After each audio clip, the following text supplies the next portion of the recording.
बच्चे कितने स्कूल से आए या ऑफिस के लिए कोई जाएगा तो कितना गंदे पानी से डिजीजेस अलग होंगी है। सिविक सेंस नहीं है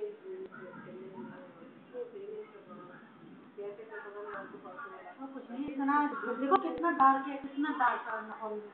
It is looking like a lake, huh?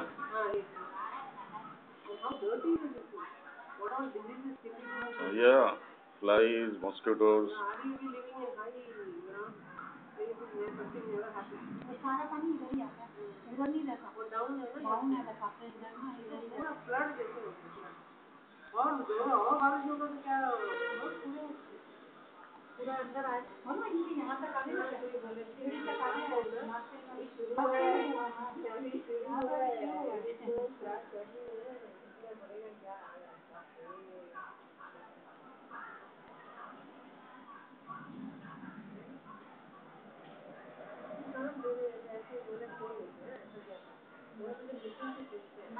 वो अभी नाली हटाई है ना वो ऐसे ऐसे खड़ी नाली है ये कई नालियाँ हैं वो उधर नालियाँ हैं तो वो उसको पत्ते वत्ते साफ करेंगे या खोल देंगे तो वो जाएगा